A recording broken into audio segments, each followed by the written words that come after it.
let's chat. So I'm back in my natural habitat. I felt really good about wanting to have a chat today. And it felt like it had my old energy, my old Jeep energy. I ain't had that energy in a while, but it hit me today, and I feel like it's time for me to get a few things off of my chest. All right. So where do I want to start? I feel like there has been a gap on my channel, right? Because I usually address things as they come up. But as a community, and I'm talking about Black people, it's been a lot going on. And I'm just somebody, I'm not going to talk about things that I don't feel super educated on. Like, of course, I know my culture, which inspired this chat, but I just stay out of certain conversations because I know my lane. Some of y'all need to take a note or two from that, because y'all be talking about shit and don't have no reference, no prior education, research, nothing. Just be talking. I ain't gonna be like that. So certain things I kind of keep to myself, and it's just been overwhelming. As you see from the title, I'm ready to discuss Black women today, and parts of our experience, and some of the things that I haven't gotten a chance to address, because honestly, I don't feel like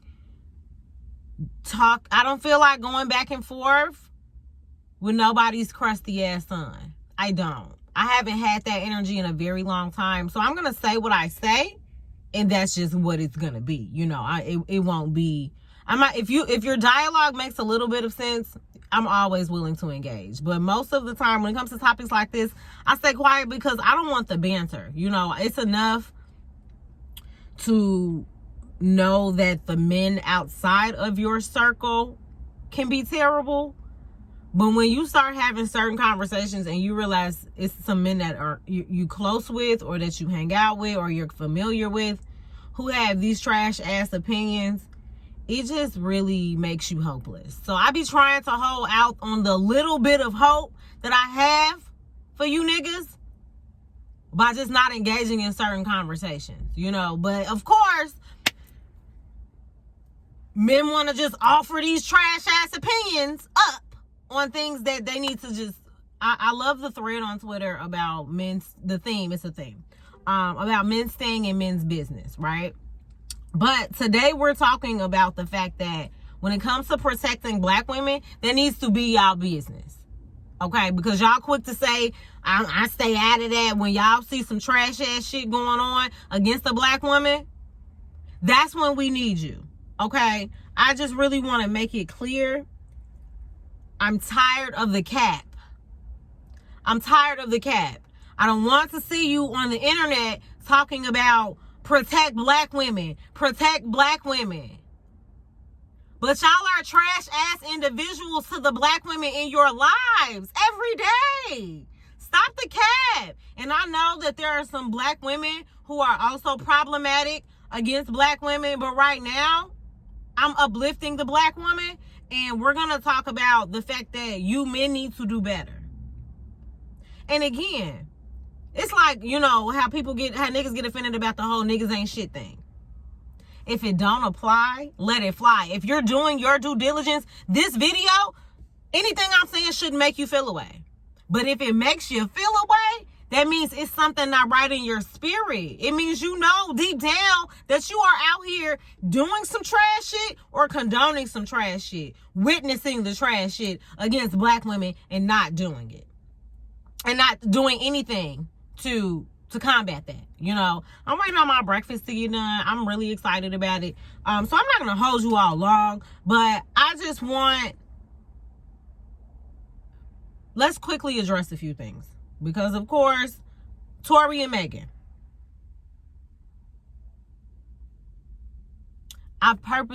What's crazy is I purposely have tried not to talk to men about this.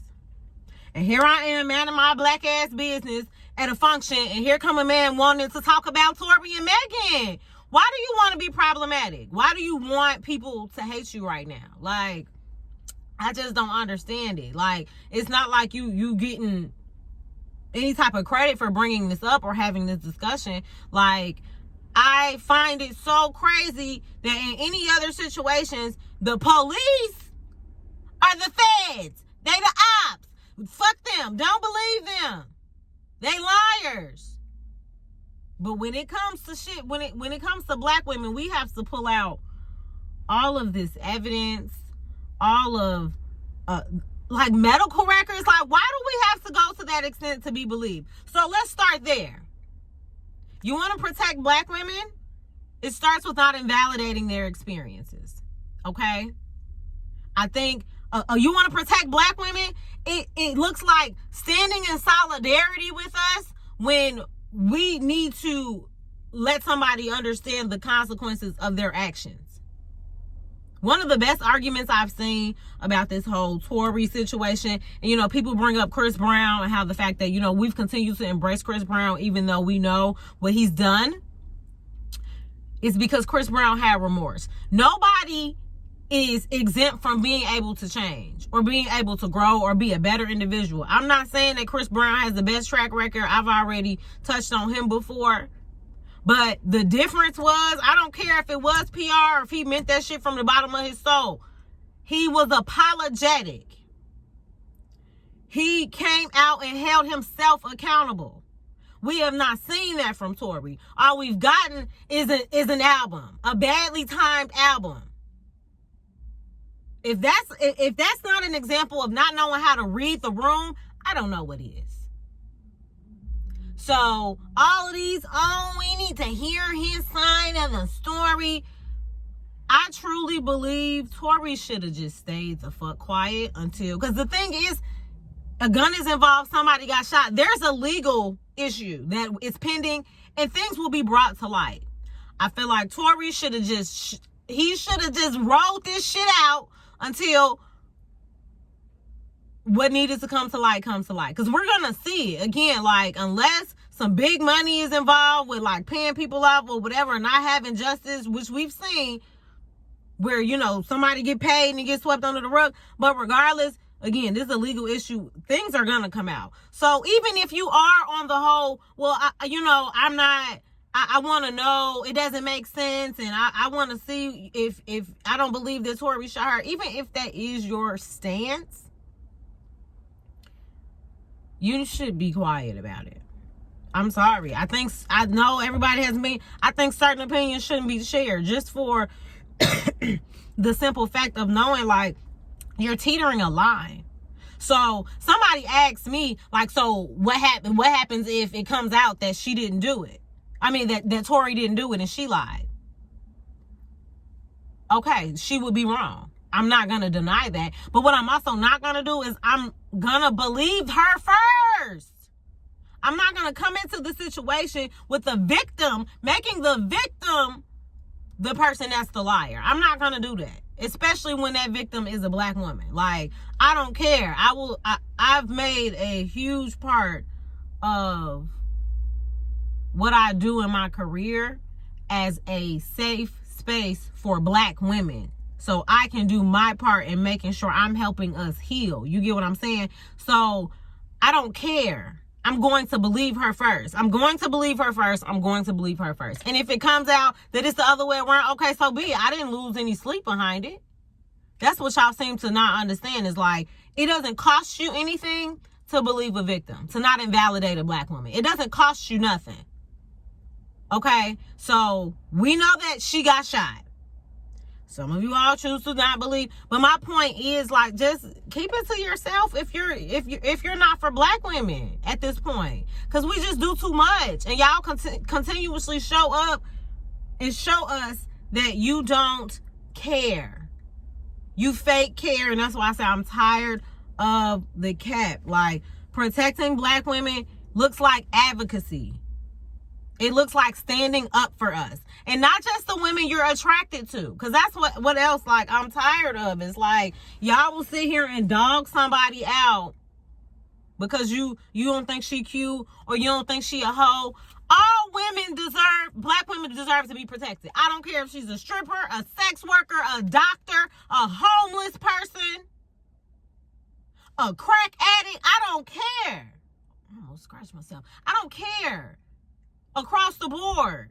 Because like just how we said, all Black Lives Matter, that means LGBTQ, that means gangbangers, that means the scammers, that means all the people, the ghetto, that means everyone.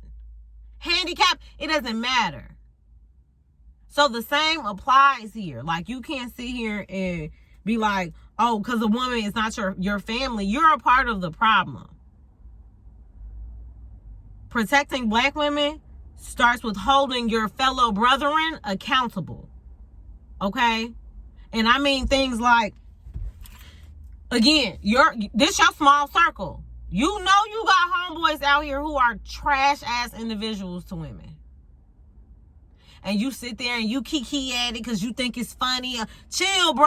I saw a tweet that said, saying chill, bro, is not protecting Black women. That's not. It comes with standing up for us. All of these few celebrity men who've spoken up and really said that, you know, Megan deserves to be protected and that Tory is a trash-ass individual, they get my highest respect, because especially in a culture where you so quick to get canceled and things like that, yes, I enjoy Tory just as much as the next person. I love his music. But I also have to pick a side at this moment. You get what I'm saying? So that's all I'm saying is sometimes y'all be picking the wrong fucking side to be on. As far as just the culture and what we're trying to do and how we're trying to move forward. So I need you all to understand that protecting Black women is not necessarily in a literal sense. It doesn't mean that, you know, I'm expecting you to go out and beat niggas' asses on behalf of women, even though you should. I'm tired of seeing these viral videos of a Black woman being in a fucked up situation and it ain't nothing but men, Black men, standing in the background watching. Stop pulling your phone out to record and really make change. Okay?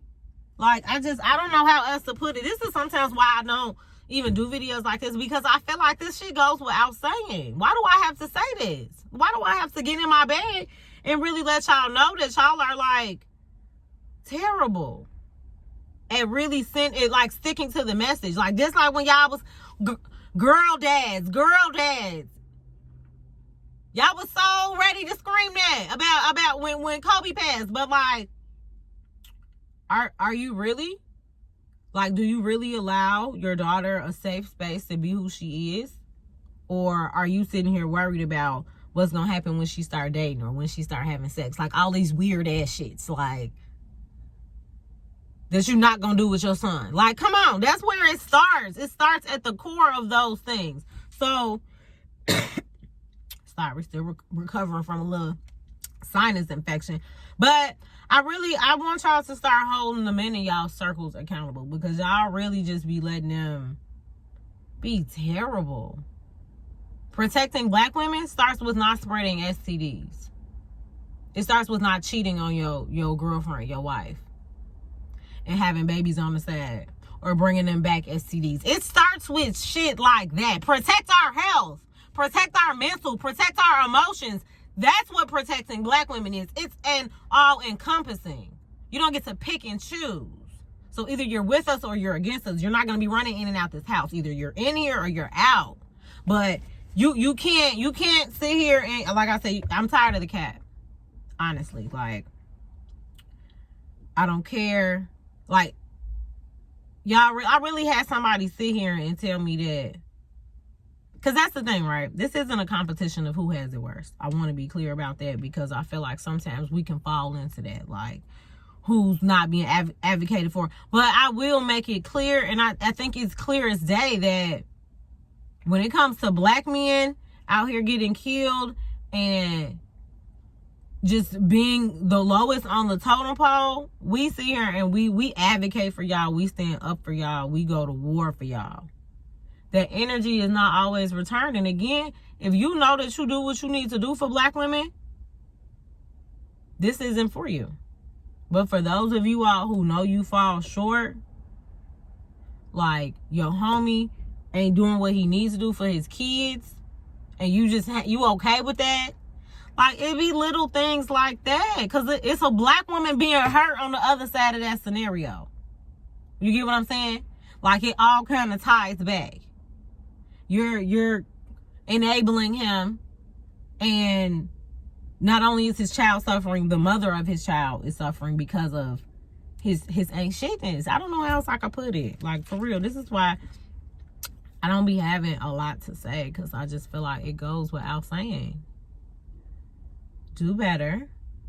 I don't want to hear, well, black women, XYZ. We're talking about you all. Stop harming. Stop doing the harming. Okay, that's all I'm saying. Is like, check your shit and figure out where could you be doing better when it comes to advocating and being there for black women. I had a young woman reach out to me, and she wanted to interview me for one of her, she's a counseling student, and she wanted to interview me. And one of the questions was asked pretty much like, how do I prioritize or emphasize social justice advocacy, pretty much. And I said, for me, it starts with black women. When I was in all white spaces working, and a black woman would come into wherever I was working, I'm sorry, she's my priority. Even if that wasn't my client, even if I was support staff, I'm watching out for her. Without, I don't need to tell her that. I don't need to show favoritism. But just know I'm watching out for them. Because we're in a world where nobody else does. And I have to, like, how can I not? So call it what you want, in the counseling word. They may say that's counter-transference. No, I'm a black woman first. Period. Across the board, So I think that's all I got for y'all. I really hope that sent the message home that there are a bunch of different things that you can make sure that you are doing to protect black women, to cherish them, to appreciate them, to make sure that they know that they are valuable, because we are. And we're tired of being the only ones. Like, we show up. We bring value to everybody else's life. Everybody else's life. To cultures, to populations. Just black women across the board, we do that. In so many spaces. People steal from us. We get, like, it's just terrible. And yet we still show up every day. So the next time you compliment a black woman, don't mention how strong she is, because we tired of that shit. Like, we're tired, and we deserve to be tired. Tell her something else. Dig deep and really think about what a black woman represents in this world, and what she probably represents in your life, which is an abundance of different things and roles. Okay? So y'all be safe. Real quick, little segue. I will be a part of an event. I will be on a panel with my coffee, hip hop, and mental health family. And we have a special guest, G Herbo. So AT&T is sponsoring this event. It'll pretty much be a virtual panel session where we'll discuss normalizing therapy, the benefits of therapy, emotional wellness, how do we stay emotionally close when physically distant. And the wonderful Christopher Lamarck has done an amazing job of bringing this together. So I'm really excited that I was chosen to be on this panel with 2 other mental health professionals. And it should be a good time. The tickets are free, so I will have the link in the description of this video. Please check it out, register. People who are registering are getting a lot of cute little they're getting a gift box with like a shirt, a cup, mug, coloring sheets, crayons, like all this cute little stuff. So yeah, support your girl. Okay, come be a part of the virtual audience. I'm gonna be cute, because you know how I do. I've been watching a lot of Girlfriends lately, and it's really inspiring, some of my language and my attitude. That's where this extra little, let me get back in the Jeep and really get y'all the real came from. Because Girlfriends, like the comebacks, the reads, impeccable. And I felt like I needed to give y'all a good read. So we'll be back at another time to talk about something else, So wear your mask, be safe, and talk to you guys later.